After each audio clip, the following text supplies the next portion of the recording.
Okay, welcome back, everyone.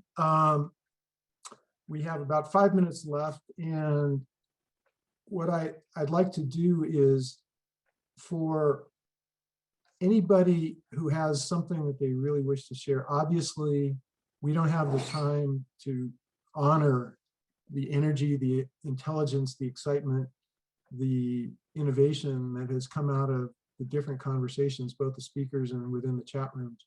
But I would like to give anybody who would like to speak a chance.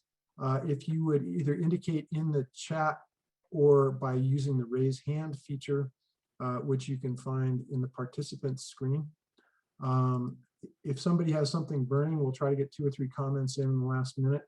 In the meantime, within the chat feature, you should see from Will a posting of the quick review document that we're going to have. And in that, for those of you who are inclined, we'd like to ask you to put in any thoughts that you have, and we will compile those and share them with everybody. I will also be sending out a document in the next couple of days, which is a more comprehensive evaluation and a chance for you to make any thoughts that have really stuck with you. We have taped this, and when we edit it down a little bit, we will post it so that other people can watch it as well. And I will also notify you about when that occurs. My thought, just as I wait to see if there are people who are going to raise their hand asking to talk, is what I've taken away from this is that we are special, but we're not unique. There's been an awful lot of thought given to some of the questions that we're facing because we're not the only place facing them. We're facing them in our own distinct way, but not in any way that other people haven't thought about. I'm skimming the chat and I'm skimming the raise hand feature, and I am not seeing, is there anybody who feels like they would like to say something? If they would, please let us know by either using the raise hand or notifying the chat. Oh, there's Taylor Phillips. Arian, would you please release Taylor Phillips? Hey, Jonathan, can you hear me? Yep, gotcha. Hey, Jonathan. Hey, Jonathan, thank you so much for arranging this. I felt that this was super helpful. Thanks for all the speakers, kind of sharing your thoughts on the issue. And it's yeah, no, this is a serious issue that we together as a community need to come together and converse on. And I think there were some great discussions here. So thanks for that. I did want to bring up the table, just put on folks' radar an initiative that I've helped move. It's called Wildlife Tourism for Tomorrow, that I think can get to some of these questions and concerns that we have. And one is what Wildlife Tourism for Tomorrow, what it strives to do is engage the tourism industry locally and then throughout the state to secure donations for the resource, for wildlife. So what I and others are doing is we're going business to business, folks that are within the tourism industry to donate, to give to specific projects that benefit wildlife. So if we can facilitate this movement to protect this resource that the tourism industry relies on, then I think it's going to be a big win for the industry, for wildlife, and this can be a huge model for other states.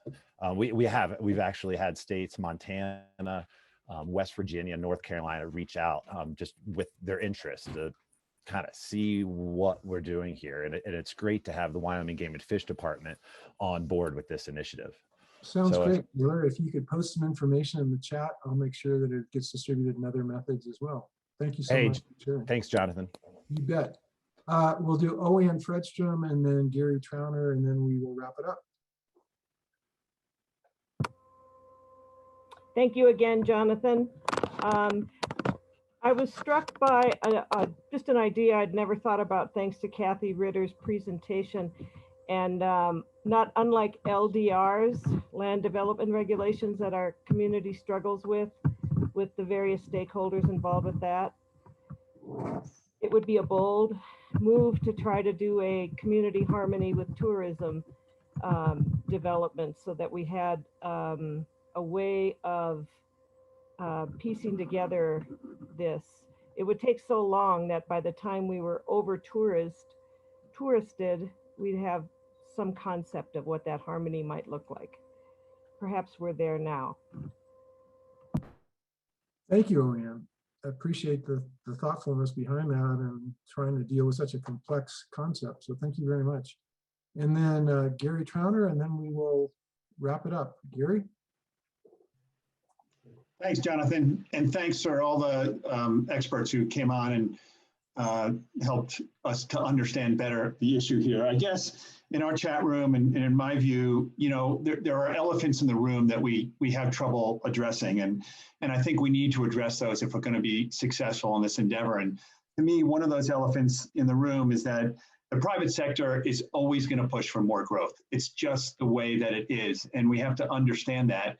And at the same time, understand, and I'm a private sector guy. I've run businesses. I'm an entrepreneur. I've started businesses, and I run a nonprofit that supports entrepreneurship. But that's just a fact. And I think that the metrics that we use to measure success are all financial. They're all private sector oriented, and it skews what we see and what we want as a community, and doesn't recognize what we as a community want. And I guess I would just end by saying that we control this. And I love Kathy Ritter's Breckenridge model example. I think, Kathy, thank you so much for that. It seems like such a great way to get the community to focus on how we can do this in harmony, but by the same time recognize the specific impacts on people that live here on a regular basis and how we can ameliorate them and keep our place special. But if we don't address the elephants in the room, we're never going to get anywhere. Thanks, Jonathan, and everybody else. Really appreciate it. Thanks for those thoughtful comments, Gary. To wrap up, several thanks. Again, Arian, a delight to work with you. Will, thank you for everything. And our 8 speakers, our 8 extraordinary speakers, how lucky we are that each of you was willing to join us, and more importantly, that each of you is willing to do the work you do. It's so very important and inspiring. Again, my final couple thoughts are, we're special, and in many ways we are unique, but we're not unique in the challenges that we face. And if we can have the humility to learn from others, it will be a wonderful, wonderful thing, because these issues are not ones that are unique to us. What we do have that is unique is this extraordinary ecosystem that is relatively healthy, perhaps more so than we realize. And what we do have is the opportunity to take some actions. And in that spirit, I don't see this as a one-off session, but this is, if it's going to work well, this is going to be a session that's starting a dialogue that will continue to take form and take shape over the next months and years. Everybody's going to be busy this summer, so we won't try to make things any busier for you. But please know that there will be follow-up on this in the coming semesters and the coming years, because tourism is vitally entwined into the economy, into the character, into the spirit of our community. And if there's a message that I personally took out of this, is that we need to manage it. We can't let it manage us.